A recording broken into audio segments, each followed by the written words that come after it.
Guyanese, the Guyana Sugar Corporation has been in a state of crisis for over 25 years.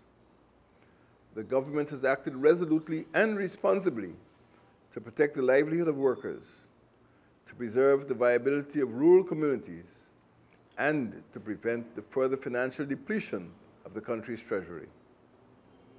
The government, including previous administrations, struggled to maintain the industry's viability by engaging international advisory, technical, and managerial corporations such as Booker Tate, Bosch Projects, and Global Cane Sugar between 1992 and 2015, by erecting a new factory at Skeldon in the East Berbice Quarantine region at a cost of US $121 million, and by expending $48.02 billion in financial support to the industry since 2011, and 32 billion Guyana dollars over the past 30 months, a rate of about $1 billion a month.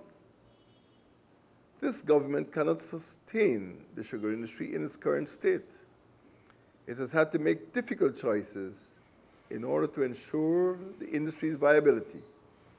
Its earliest measures included convening a commission of inquiry into the state of the industry in October 2015, publishing a state paper on the future of the industry in May 2017, and creating a special purpose unit to manage the reform of the industry in June 2017.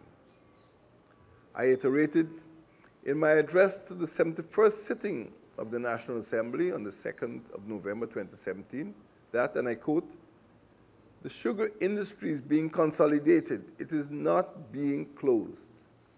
We will explore all options to ensure a viable industry, mindful of its impact on the nation's rural economy and its residents," end of quote.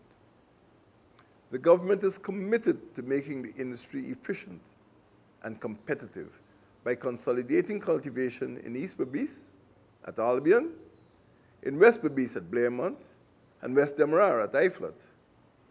The corporation will aim at producing 147,000 tons annually, preserving 3 enlarged estates and protecting the jobs of over 11,000 workers.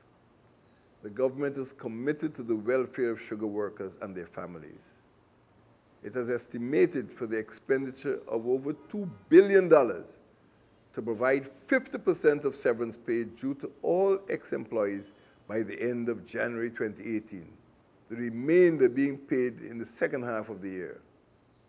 It has embarked on an extensive review of expenditure in every sector to the extent of reducing ministerial budgets in order to find funds to enable sugar workers to receive their severance pay.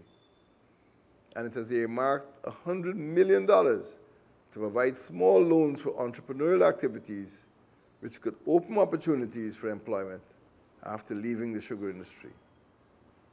The Guyana Sugar Corporation is not being dismantled. It is working actively to ameliorate the impact of retrenchment on workers' livelihoods.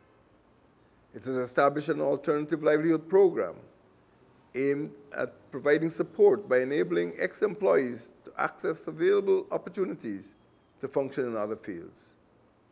It has embarked on the training of employees to work in new operational fields across the industry, in places such as the field workshop and providing services. It has engaged 500 employees from West and East Demerara estates, with over 100 of them signaling their willingness to be retrained in fields such as carpentry, masonry, plumbing, mechanical and electrical works, and in small business enterprises. The government will continue to engage stakeholders, the Guyana Sugar Corporation, the Guyana Agricultural and General Workers Union, and the National Association of Agricultural, Commercial, and Industrial Employees, and the workers themselves. The government is cognizant of the invaluable contribution of the sugar industry to the development of Guyana. The government will continue to work towards returning the reformed sugar industry to profitability and improving the personal income of sugar workers while seeking to provide a good life for current and future generations. I thank you.